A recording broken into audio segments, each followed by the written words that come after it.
Hey, good morning. Chuck here with Apple Drains. Today we are working on a flooded basement, installing a sump pump. Let's take a look.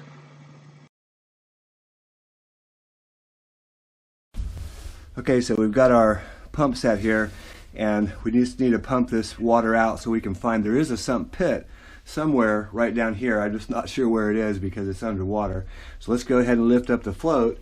Remember, this is a float actuated pump, so as that float rises, the pump kicks on. So you can see out here on the side of the house, this is our discharge hose, just temporarily bringing that water out, and it's coming out quick.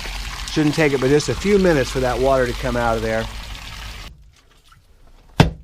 So we're down here in a small little cellar that they've dug out.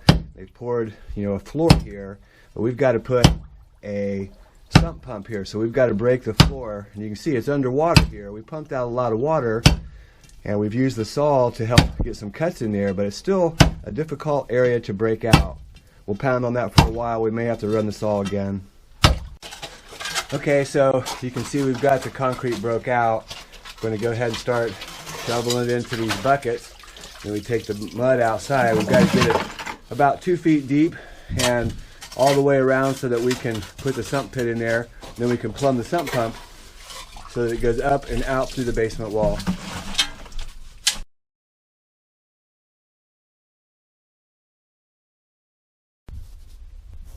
So you can see our sump pump down there in the bottom. You can see the check valve down below. That allows water to only flow one way. We've already pumped it out, and it's about ready to kick on again because there's so much water coming underground here. It'll fill this pit up, and that's why they need a sump pump, because this whole basement area flooded. Behind this black tarp is the furnace, and they have to protect that. So that's why the sump pump's very important. Again, we need to clean the whole area up here. A lot of mud here on the floor. We'll wash all this off, and then we'll go ahead and pour the concrete. That'll be the final thing that we do. But you can see how we've got it plumbed. We've got our riser coming up. Comes up and turns. Runs down about 10 feet. Turns again, and goes all the way over to the vents.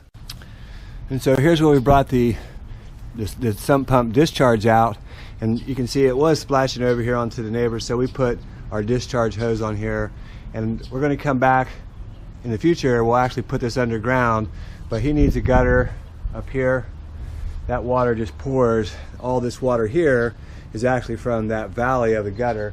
Put these downspout drains underground out to the front and hook up the sump pump to that line, and we're done. So here's our sump pump installed. We've got the concrete back, setting up.